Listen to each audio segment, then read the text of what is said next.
Seorang pelajar sekolah menengah pertama berusia 14 tahun di Pacitan, Jawa Timur tewas usai meminum kopi yang dibuat ayahnya. Insiden ini terjadi 5 Januari lalu dan untuk memastikan penyebab kematian, polisi kemudian membongkar makam korban dan mengautopsi jenazah.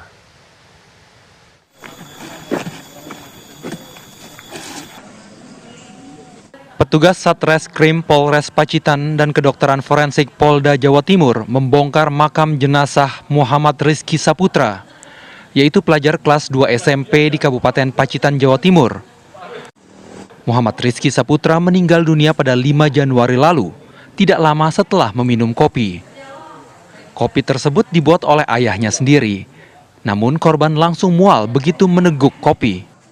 Ibu korban, Sukatmini, menduga anaknya meninggal dunia karena keracunan. Untuk memastikan hal ini, polisi akan mengautopsi jenazah korban. Si anak ini merasa pusing, dia mengatakan bahwa kok rasa kopi ini agak berbeda, pahit, karena pusing dan mual. Maka si ayahnya itu segera menyuruh untuk mengambil minum air yang banyak, kemudian mencoba memasukkan tangan ke mulutnya untuk memuntahkan kopi tersebut. Tapi ternyata dia sudah kejang-kejang dan mengeluarkan busa dari mulutnya si anak ini. Kemudian dibawa ke puskesmas, sempat dibawa ke puskesmas dan dinyatakan meninggal dunia di puskesmas. Apakah memang kematian si anak ini karena penyakit atau memang ada juga ada racun di dalam kopi tersebut? Makanya sekarang masih dalam proses pemeriksaan di laboratorium forensik di Surabaya. Polisi telah mengumpulkan sejumlah barang bukti, termasuk sisa kopi serta telepon genggam milik korban sebagai bahan penyelidikan. Dari Pacitan, Jawa Timur, Agus Wibowo, TV One mengabarkan. Pemirsa, untuk mengetahui informasi terkini terkait kasus tewasnya pelajar meminum kopi sianida, kita sudah terhubung dengan Kasat Reskrim Polres Pacitan, AKP Untoro. Selamat pagi, Pak Untoro. Bagaimana perkembangan kasus tewasnya pelajar yang meminum kopi sianida ini? Yuk, selamat pagi, Mas. Ya, jadi alhamdulillah saat ini kita sudah menetapkan tersangka ya dari beberapa alat bukti yang kita dapat, ya, mulai dari keterangan saksi, kemudian keterangan ahli, surat juga sudah kita dapat, dan kemudian kita menetapkan tersangkanya, dan dari keterangan tersangka memang dia membenarkan bahwa pelaku telah membubuhkan racun ke dalam tubuh korban. Baik, Pak Untoro, seperti apa kronologinya sampai akhirnya tersangka ini mengaku bahwa dialah yang memasukkan racun kopi sianida ini? Ya, jadi dapat kami sampaikan bahwa awalnya tanggal 4 Januari, ya, itu orang tua korban ini, Ibu Sukatmini ini mengalami pencurian buku rekening, kemudian ATM, dan KTP. Selanjutnya pada tanggal 5 Januari 2024 pagi hari pukul 06.30, nah ini anaknya yaitu saudara MRS ini dibuatkan kopi sebelum berangkat sekolah.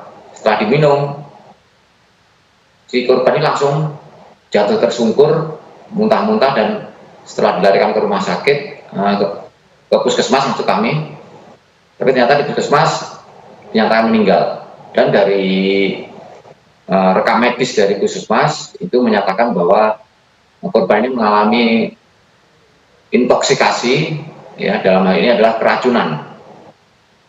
Kemudian berawal dari situ, petugas melaksanakan olah TKP, menyita barang bukti di TKP seperti sisa kopi, kemudian juga baju korban. Nah, untuk kita lakukan pemeriksaan di laboratorium forensik Polda Jatim. Selanjutnya di TKP tersebut kita juga mendapatkan informasi bahwa sehari sebelumnya itu Bu Sukatmini yang mengalami pencurian itu, kita mendapatkan informasi bahwa pelakunya ini adalah si saudari Ayu Vindiantika. Baik. Namun demikian kita tetap melaksanakan penyelidikan, kita cek CCTV yang ada di sebuah bank, ternyata memang benar ada tangkapan layar yang menyatakan bahwa si Ayu Vindiantika ini telah mencairkan uang milik Bu Sukatmini yang ada di rekening itu. Selanjutnya kita melaksanakan penyidikan dan memang benar dari Ayu Vindiantika ini yang mengambil uang dan dia juga mengakui, membenarkan bahwa dialah yang mengambil. Selanjutnya, berawal dari pengungkapan pencurian inilah kami secara intensif melaksanakan penyelidikan tentang dugaan pembunuhan berencana dengan menggunakan racun. Dari penyelidikan itu, kita seperti yang kami sampaikan di depan tadi bahwa kopi dari sisa kopi yang diminum itu kita periksakan, kemudian kita juga melaksanakan otopsi terhadap jenazah korban untuk kita ambil sampel dari lambungnya. Kita bekerja sama dengan kedokteran forensik dan dari hasil itu ternyata identik kopi yang diminum oleh korban dengan sampel isi lambung dari korban adalah mengandung sianida. Kemudian kita juga melakukan pemeriksaan terhadap handphone milik saudari Ayu Vindiantika untuk kita periksakan di laboratorium forensik. Dalam hal ini untuk dengan menggunakan metode analisa digital forensik untuk melihat mungkin ada jejak digital yang masih ada di handphone itu yang bisa kita ambil untuk menelusuri tentang kematian korban ini. Nah, setelah itu hasil yang didapat dari pemeriksaan digital forensik itu ternyata memang ada jejak digital bahwa saudari Ayu ini pernah membeli sianida melalui aplikasi online itu pada Desember 2022, yang mana alibinya dia adalah untuk bunuh diri dia sendiri karena memang yang bersangkutan ini menurut keterangannya adalah terhimpit pinjaman online. Demikian. Baik. Lalu kapan tersangka ini memasukkan racun cyanida ke dalam kopi? Karena kan kalau dari apa yang Anda sampaikan, ayah dari korban ini membuatkan kopi ketika anaknya akan berangkat sekolah kan? Nah, kapan tersangka ini memasukkan racun cyanida ke dalam kopi ini, Pak Kasat? Iya. Jadi dapat kami sampaikan juga bahwa hubungan antara keluarga korban dengan tersangka ini adalah hubungan dekat. Jadi mereka ini bertetangga yang jaraknya hanya 20 meter dari rumah dan memang setiap hari si tersangka ini memang main ke rumah korban. Baik. Ya. Kemudian pada saat itu, pada saat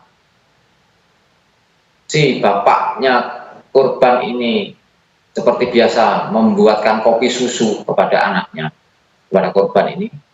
Kemudian setelah membuat kopi susu ini, si bapaknya ini pergi ke belakang.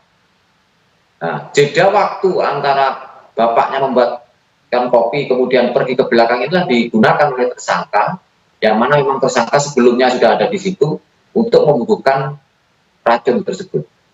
Baik, terakhir hukuman terhadap tersangka ini?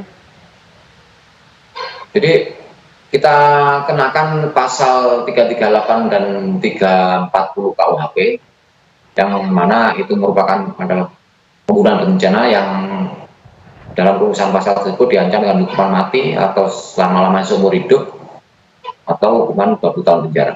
Baik, terima kasih Pak AKP Untoro, Kasat Reskrim Polres Pacitan telah berbagi informasi kepada kami dan selamat kembali bertugas. Yuk,